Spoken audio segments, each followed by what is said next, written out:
Hi, this is Khushbu with another question of quadrilaterals. This is question number 2 from exercise 8.1, page number 146 from NCERT.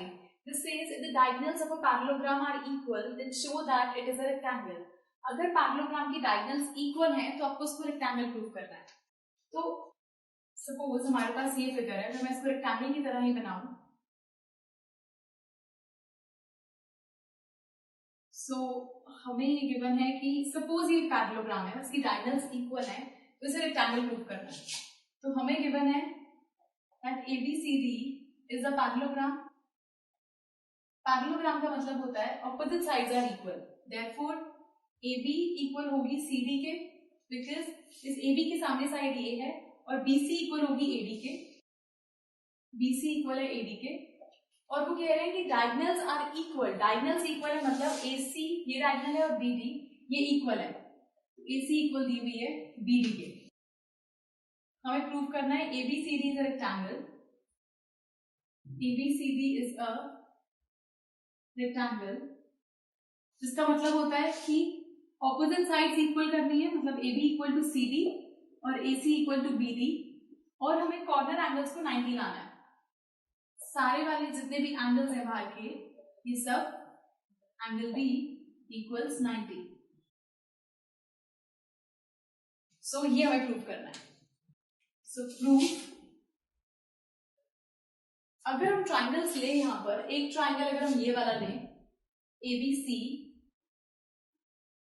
ये वाला triangle, और अगर एक triangle हम लें इज ABD ये वाला, ये दो ट्राइंगल्स अगर हम लेते हैं, तो in triangle ABC and triangle ACD, ये दो ट्राइंगल्स में AD और BC हमें ऑलरेडी इक्वल गिवन है. AD और BC ऑलरेडी गिवन है दिस है. So AD is equal to BC. Opposite sides of a parallelogram are equal. दूसरी चीज, हमारे पास AB कॉमन है दोनों ट्राइंगल्स में, तो AB equals to BA, this is common. तीसरी चीज, डायगोनल्स इक्वल गिवन है, तो AC equal to BD given. So तीन चीजों से ये दोनों ट्राइंगल्स कॉन्ग्रुएंट हो जाएंगे. Therefore triangle ABC is congruent to triangle ACD. हमने तीनों साइड्स का यूज करा है, तो SSS congruency rule. Triangles congruent हो गए, तो CPCT से वी कैन से जब ट्राइंगल्स कॉन्ग्रुएंट होते हैं तो सारी साइड सारे एंगल्स इक्वल होते हैं. तो वी कैन से कि एंगल A एंगल B के इक्वल है. So angle A is equal to angle B by CPCT. अब एंगल इक्वल आए लेकिन 90 डिग्री प्रूव नहीं कर सकते आप कॉन्ग्रुएंसी से. सो अगर ये दो लाइंस पैरेलल हैं, हमें कहा गया दिस इज अ पैरेललोग्राम, तो ये लाइंस पैरेलल हैं, and suppose AB is a transversal. तो जब लाइंस पैरेलल होती हैं तो अंदर वाले दोनों एंगल्स जो होते हैं उनका सम होता है 180, बिकॉज वो होते हैं कोइंटीरियर. सेम चीज यहाँ बन रहा है, दो लाइंस पैरेलल हैं और ये अंदर वाले एंगल्स हैं, ये कोइंटीरियर हो गए. Since ABCD is a parallelogram and AB is a transversal and AB is a transversal, therefore angle A plus angle B equals 180 degree, co-interior angles. Co-interior angles. ये दोनों एंगल इक्वल हैं, तो हम दोनों की जगह पर अगर मैं एंगल A को एंगल A लिखूं और B को भी एंगल A लिख दूं, इसको हम ले लेते हैं फर्स्ट.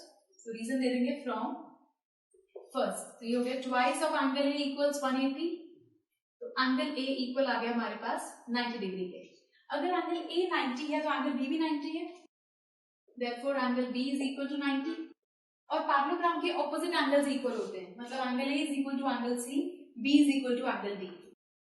तो हम लिखेंगे since opposite angles of a parallelogram are equal, therefore angle A is equal to angle C is equal to angle B is equal to angle D is equal to 90 degree. Therefore ABCD is a rectangle.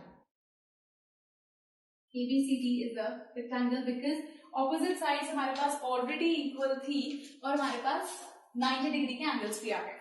So this was second question from exercise 8.1 and do watch the next video for some more questions. Goodbye.